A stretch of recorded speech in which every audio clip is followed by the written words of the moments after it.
S'il n'y avait pas d'organismes communautaires, il y a tout un pan de la société qui n'aurait pas accès à des services que je juge essentiels, soit du domaine de la santé, domaine social, domaine culturel, domaine éducatif.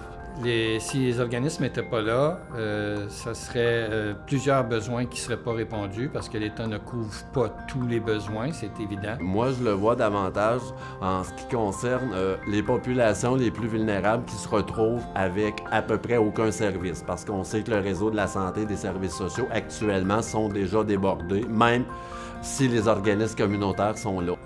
Si le communautaire n'existait pas, je pense qu'on verrait encore plus de souffrance, plus d'isolement, plus de gens qui ne savent pas à quelle porte frapper pour pouvoir avoir de l'information, du soutien. Mais un des gros impacts, c'est la réduction des services offerts, des activités offertes et des événements offerts à la communauté, parce que souvent, ils sont organisés par des groupes communautaires. Si on prend l'exemple en matière de violence conjugale, si le communautaire n'existait pas, on n'aurait pas de maison d'hébergement pour les femmes, pour leur sécurité. On n'aurait pas d'organisme qui pourrait intervenir auprès des hommes. Donc, ces gens-là seraient dans le système judiciaire, principalement, si on parle des hommes. En fait, le communautaire, c'est une prise collective des enjeux sociaux. Donc, c'est par les gens, pour les gens. C'est des gens extraordinaires, des humains qui prennent soin des humains, et puis dénués de tout intérêt pécunier. Donc, moi, je me dis, juste pour la solidarité de nos milieux, le communautaire est tellement important parce qu'il amène un sens, une mission à nos collectivités, à nos communautés. Pour moi, le communautaire, d'abord, si on le regarde à la loupe de l'histoire, on s'aperçoit que la contribution des citoyens dans l'amélioration de la qualité de vie dans leur communauté a fait en sorte qu'aujourd'hui, la force du communautaire a fait en sorte qu'on a une communauté qui a plus de services, qui est plus égalitaire, qui a moins d'inégalités sociales. Et la contribution du communautaire à cet effet-là est extraordinaire. Bien, d'un point de vue expérience personnelle, je te dirais que si d'un jour au lendemain, il n'y a plus d'organismes communautaires, bien, je vais parler du point de vue Vallée Jeunesse parce que c'est l'organisme que je connais le mieux.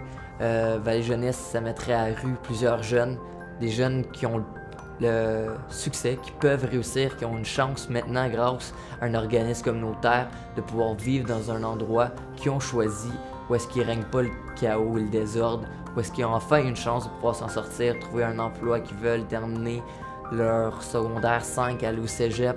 Donc sans des organismes communautaires comme Vallée Jeunesse, il y aurait beaucoup de monde qui se retrouverait à la rue sans but et qui perdrait espoir. Si Jeunesse IDEM n'existait pas, je pense que les jeunes allosexuels, donc gays, lesbiennes, bisexuels, transgenres, transsexuels, se sentiraient davantage exclus de la société. C'est certain que si mon organisme ne serait pas là, tous les acteurs du développement de la communauté, surtout sur le territoire de la Basse-Lièvre, parce que je dessert ce territoire-là, n'auraient pas de lieu pour échanger sur les projets qui sont en cours, pas de lieu pour échanger sur c'est quoi les besoins de la population. Qu'est-ce qu'on va mettre en œuvre pour aider les populations les plus vulnérables, surtout dans certains quartiers, là, je pense aux certains quartiers de Buckingham, dont le Petit-Québec. Si Entraide-Deuil n'était pas là, on ne pourrait pas répondre, par exemple, aux besoins d'un groupe d'entraide qu'on vient de démarrer pour le deuil animalier. On ne pourrait pas répondre à des besoins spécifiques, par exemple, on va aller au lac Mégantic pour Mon premier Noël sans toi, qui est une activité originale d'Entraide-Deuil. Donc, c'est des choses qui sont vraiment adaptées à ce qu'on ressent comme besoin dans la communauté. Le Carrefour culturel Estacade existe maintenant depuis 7 ans. Et si ça n'existait pas, il y aurait un total de, par exemple, l'an passé, 46 000 personnes qui n'auraient pas eu accès à des activités, soit dans le domaine scolaire, avec l'accès à des spectacles professionnels pour le scolaire, des groupes du scolaire qui n'auraient pas eu l'occasion de s'exprimer dans le cadre d'activités comme Multitude et secondaires en spectacle. Et il y aurait aussi des gens qui n'auraient pas eu l'occasion de participer à des activités genre loisirs culturels comme l'animation qu'on fait sous le pont.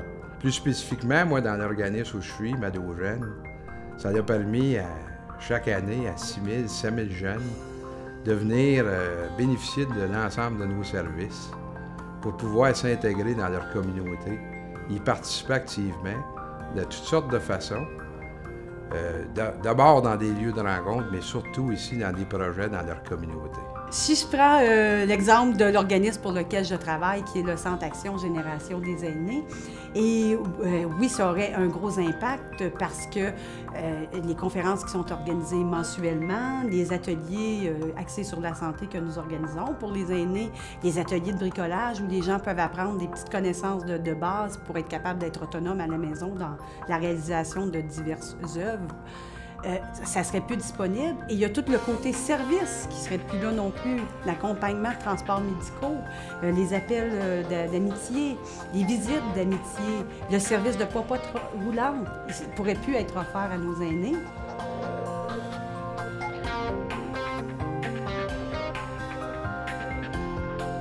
Moi, je salue les efforts incroyables du communautaire, leur créativité aussi dans leur offre de services, leur façon de rejoindre les gens, puis leurs citoyens, puis de répondre à des besoins vraiment spécifiques de clientèle qui sont souvent malheureusement oubliés par les autres États là, qui sont plus ou moins proches des citoyens. En fin de compte, les groupes communautaires viennent combler les lacunes ou viennent combler ou compléter les missions des structures plus officielles comme les commissions scolaires, les réseaux de santé, etc. Donc, moi, je pense que ça prend des organismes communautaires pour pallier aux besoins qui ne sont pas comblés par les organismes gouvernementaux, paragouvernementaux ou municipaux. Je pense que si le communautaire n'était pas là, je pense que notre communauté, on ne pourrait pas l'appeler communauté. Alors, pour moi, les organismes communautaires permettent d'agir de façon locale à des problématiques particulières dans leur communauté. Le gouvernement, au point de vue national, voit des inégalités, veut investir dans des initiatives communautaires. Mais il y a juste les organismes communautaires, puis le milieu, puis les citoyens de notre communauté qui savent ce dont on a besoin pour améliorer la qualité de vie des citoyens. Si le communautaire n'existait pas, on serait perdant. J'aime de penser que le communautaire est venu en quelque sorte remplacer l'encadrement qui autrefois était offert par les grandes familles. Les familles plus petites, souvent reconstituées, où les gens sont isolés à cause de leur travail, se déplacent beaucoup, où les grands-parents travaillent longtemps, où les femmes sont sur le marché du travail plus. On laissait des vides là où c'était les grandes familles qui souvent prenaient la relève quand il y avait des mauvais coups ou qu'il y avait des personnes souffrant de handicap ou qui devenaient dépendantes. Aujourd'hui, les services communautaires viennent très souvent jouer, apporter ce qui fait la différence entre une vie et une belle vie.